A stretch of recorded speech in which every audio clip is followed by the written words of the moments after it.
Hello everybody, welcome back to the DST show. We are live. Of course, we're going to be going over our predictions for the divisional round of the NFL 2023 playoff season. The postseason has been with a lot of unpredictable close games, only a few shutouts, always an upset. Don't know where you're going to get the best performances from. That's the best part. It's unpredictable. None of these series sounded one-sided unless you counted the Cowboys and Buccaneers. And now we got four exciting games. Now we got several exciting games for who's going to make it to the divisional round. Will it be the Cowboys? Will it be the Eagles to prove that they can do it with the young Jalen Hurts? Will it be the 49ers to be the biggest Cinderella story with the more complete team except in one position? Will that come to bite them? Will that be their Achilles heel but their biggest adapted form? Or in the AFC side of things, where we have a David and Goliath going over the past three-time AFC champions with the Kansas City Chiefs that got outplayed by the Cincinnati Bengals. The Bengals have something to prove if they're not fraudulent coming out of their AFC title win, making it to the Super Bowl. Could they do it one more time? This time against a red-hot Buffalo Bills team. Well, majority of these teams have been in close games, except for the teams that were in playoff byes. Cowboys have at least some alarmed history since 1990, since they even won a playoff game, let alone making it over to the next round. But being this close against a franchise rivalry like the San Francisco 49ers that put their asses at home back in the divisional round last season, a chip on their shoulder for that, thanks to this nearly the same system, nearly the same players, better defense, at least ranked number one in run stop. So Tony Pollard and Ezekiel Elliott that run down the gut. They're not much of an outside rushing team, and we already have one of the best rushing rotation offenses with McCaffrey, Ray McLeod. The Niners can barely, get stopped around at least an average of around 4.5 or at least 5.1 carries, yards per carry. They are just that efficient whenever running over the ball or attacking up the gut, unless you're the Philadelphia Eagles. And over an allowance of yards, the Cowboys haven't been that consistent. Sure, the Buccaneers did lose it in convincing fashion. But guys, you gotta be honest with yourselves, bro. Leonard Fournette was giving them the business. So you can't be denouncing that. I think Leonard Fournette went around 77 yards, around at least 80 something yards over his carries.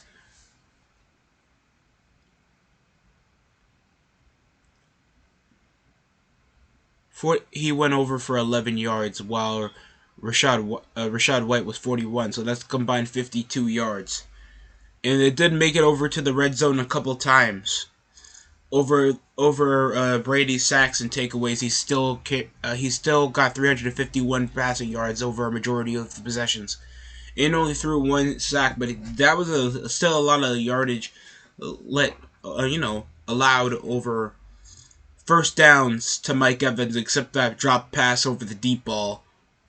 And if we run a lot, there will be those play action plays to hit over to Kittle, Juwan Evans out of nowhere, or how can you stop a Swiss Army play over Deebo Samuels if their midfield can be that exposed like what Brady did? So I know the Niners are really taking advantage of the tape they got over this game, even though Dak Prescott played a good game of football with 4 touchdowns over 305 yards. So we can't be denouncing this. Second round's going to be very unpredictable. Niners as well had a dominant performance against the Seattle Seahawks, only allowing, I think, an unanswered one score in the third quarter.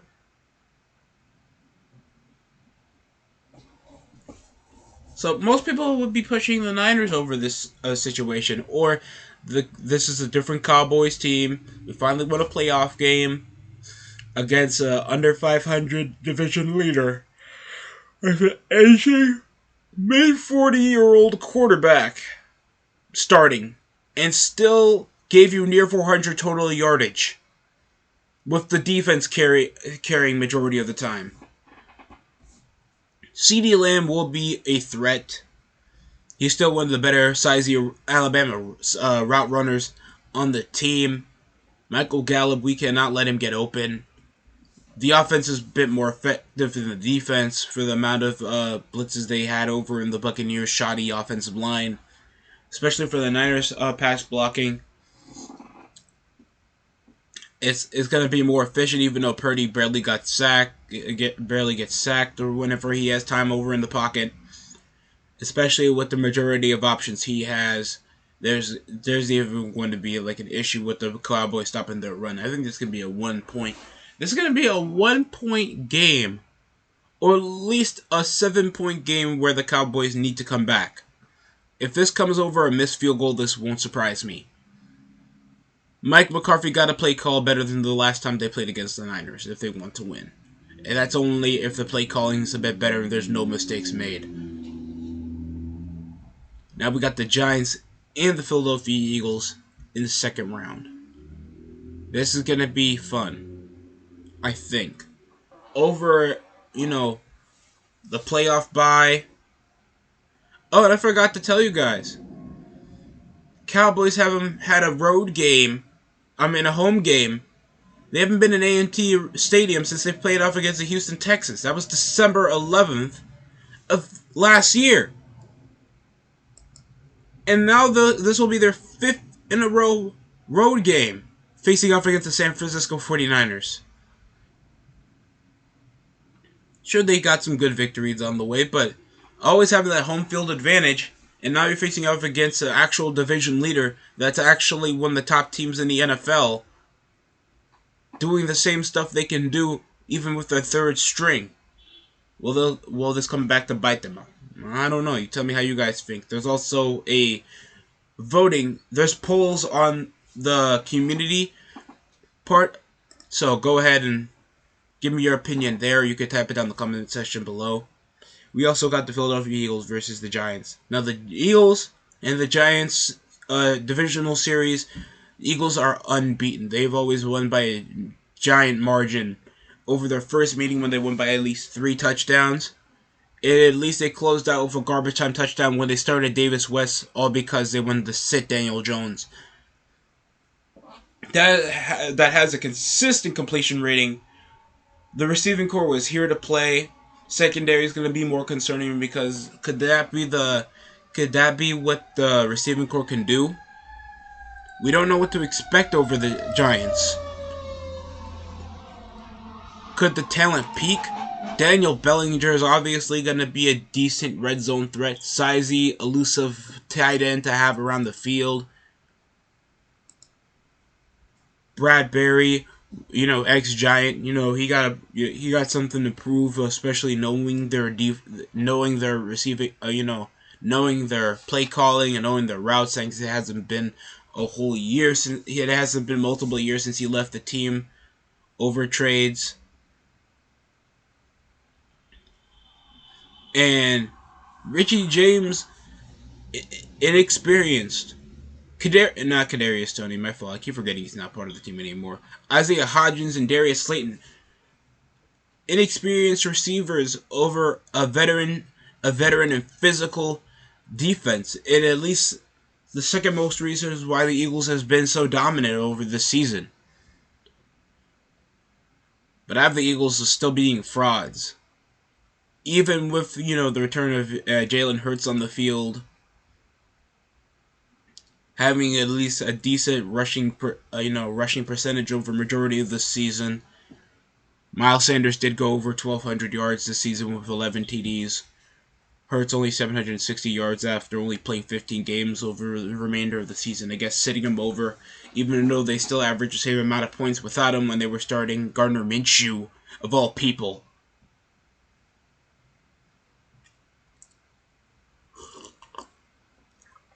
even though he went winless over his first two starts when he came back on the field. But I want to say, like, even though the Giants' defense has been very exceptional, it did a well done job against another dynamic offense like the Minnesota Vikings that are a fraudulent division leader, and it's all because Davante Adams went to the Raiders.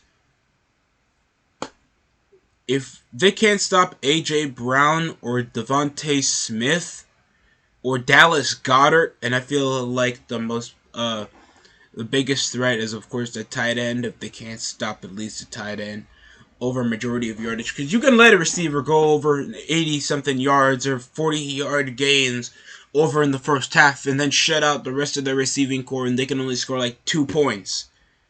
If you can't stop at least the small stuff like Miles Sanders, Boston Scott, be more efficient around red zone stops that the Giants has been, or at least short yardage over with their tight end, what do you think you're going to do whenever you're going to stop Kelsey? It just makes sense, guys. I have this being I see this being one of the better games. Very close collective game, but very sloppy if the offense doesn't come to play. It's going to be hard to call because I got people that I know that are massive Giants fans, but I hate the Eagles. Could the Giants upset them by 3? Please. Giants, show me what you got, man. It's been since 2012 since I heard you guys being in the Super Bowl. I was in elementary school when that happened. Could that happen again? Or the Eagles can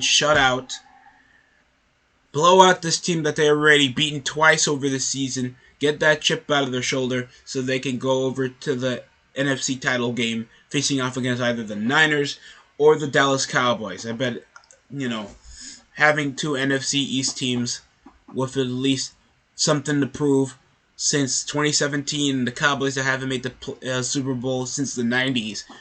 That would be a game to remember with 2 toxic fan bases, but I'm betting over the Niners and I'm betting over the Giants for a 2011 NFC title rematch. And then the AFC David and Goliath moment. Etienne, Evan Ingram that's been playing out of his mind. What are they going to do against possibly a butchered offense, but still number 1 seed in the AFC, Kansas City Chiefs? Is this going to be a fraudulent moment? Either way, I think the Jaguars should be proud of themselves because, and I don't think themselves were expected to even make it to the playoffs over, the failure of the goddamn Tennessee Titans and, of course, the fraudulence of the LA Chargers offensive play calling and just screwing over their chances over 4 takeaways, but still Trevor Lawrence had 4 takeaways. Blitz heavy zone cover 2 defense from the Kansas City Chiefs. They are more condensed and they can stop over the deep ball. So rushing's got to be a must over their stops over the backfield. But they clutched out some good stops over the run. They've shut down teams like the Rams to at least a total carry percentage of carries over some parts of the season, or the Raiders that Josh Jacobs had another amazing year. So there's a probability that it'll be a 2-score upset. The Chiefs will win. I find no possibility, after they're coming out of a 5-game winning streak, beating Kenneth Walker and Josh Jacobs, and only stopping him, for only 99 yards, 72 yards when they played off against Austin Eckler, only a total of 3 rushing yards when they played off against the Tampa Bay Buccaneers. Decent rushing offenses. But when they played against the Niners and the Bills, they allowed over 100 and 125 and 55. There's been a lot of shutout rushing that their front 5 has really, their defensive line could not, shut down because of their butchered depth. Don't get it twisted. I like their defense. LeJarnis Sneed has been very consistent. Majority of these guys have stayed healthy. With Darius Harris, that's always a good shutout, but has an issue with penalties. So is Jalen Watson. He has an issue with penalties. Chris Jones has been a Pro Bowler. Very impressive season for him. 15.5 sack average with combined 44 tackles.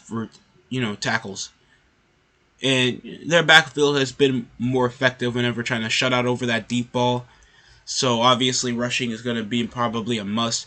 They even got veterans like Carlos Dunlap that's been effective over, whenever it comes to assist tackles. There's always going to be a mismatch of how the Chiefs are going to stop you, especially when they're more of a controlled pass offense. Thanks, they still have one of the best tight ends in the NFL. Whenever Ronald Jones gets on the field, but still, Isaiah Pacheco, that had a good season. 5 touchdowns over 830 yards. And Jerick McKinnon, that's still been the 1-2 punch whenever they need a hit to the red zone. Very impressive carrying numbers, and sometimes they just show out very well whenever they need to stop. Clyde Edwards-Helaire, just a good rotation over the rushing depth whenever they need to hit you. In Kadarius Toney, they use a Swiss Army jet sweep type of guy to carry over the ball, and sometimes he's been that effective over in the offense. It gets that annoying to stop Kadarius Toney. Thanks, they just use his speed over to the account, because Chiefs actually know how to use your strength. But that'll be technically it. Marquez, Valdez, Spalding, and of course Juju Smith-Schuster has been a decent receiving core with, you see a small amount of any type of weapon thrown. There's going to be a lot of mistakes involving the Chargers game. I see them losing by at least 7 points. And not Chargers, Chiefs, my fault. So, I have the Chiefs picking up this victory by at least a 2-score deficit, or at least by a turnover in the final couple minutes. If the Jaguars can, make this a bit unforgettable. And then we got our final game, possibly game of the year, with 2 of the best offenses getting at it, with the Buffalo Bills facing off against the Cincinnati Bengals. Cincinnati Bengals made the Ravens fight for this over missing their starting quarterback out of Lamar Jackson, over his injury, and of course his bank account. And of course the Buffalo Bills also had their divisional rivals with their second string quarterback, not even using Teddy Bridgewater. They got to use Skylar Thompson, that pushed over for 2 straight passing TDs and closed out nearly a 1-score deficit with clutch defenses prevailing by the Buffalo Bills. The Bills can score. I feel like the Bengals defense can be a bit more efficient whenever shutting out over the deep ball. But sometimes there's a bit more of a weak link, because there's Stephon Diggs that's possibly going to get matched up with the top corner, and Gabriel Davis is going to get some decent carries out if he's manned up with Eli Apple. And I can't trust their blitz defense, even though if it wasn't for that shoddy play over by Tyler Huntley to go for that leap and bound to turn over the ball in the last moment that got carried for a touchdown. This story could have been wrong. There was just one misstep. The Bengals are still a decent offense, and they pulled over some great feats, especially Boyd, T. Higgins, Hayden Hurst. A more competent offense that doesn't make shoddy mistakes, unlike the Bills, even though most people will be taking the Bills. I'm taking a 1-score deficit against the Bills because the Bills been looking pretty fraudulent as of late.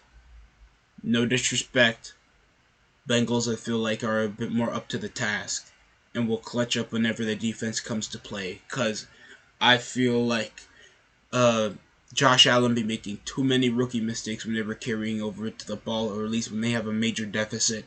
They just can't hold over decent leads, and it just comes over to them screwing over, like when they have games that they should have won by more than double digits. They could have held over and just not allowed under an unanswered 14 points in the second quarter for the Dolphins to come back around the second quarter. It made no sense. A team with that much talent should not be making this many rookie mistakes, or else there wouldn't be that many doubts. There's been deficits where the Bills should have been blowing out teams. Don't let the record fool you guys. Please, whenever you're judging a team, do not let the record fool you. There's only been a handful of games where the Bills at least look somewhat competent, that they led by at least multi-score leads. Like when it was 35-13 against the Chicago Bears, because it was the Bears. Or they closed out under a double-digit deficit against the Dolphins for two straight games. And it wasn't even that long since they played the Dolphins. It's been since only week 15. Or when they closed out a deficit this close in a 3-point game against the Jets. A lot of unruly teams that they only looked competent against teams that already had incompetence over their play calling and their offense, especially when they shut out the Pittsburgh Steelers that had a good second half of the season. The Bills got to learn there's more than one quarter to play football. And if that's the case, I would have picked them. But I feel like we're possibly going to be having a AFC title rematch. While it's a bit more concerning because it's a bit more unpredictable in the NFC side of things. But you guys tell me down below, please, who you got winning the AFC and NFC divisional rounds. Please put it on the polls, or let me hear your opinion down in the comment section. Like and share this video around. That's it for the DST show. Thanks for watching.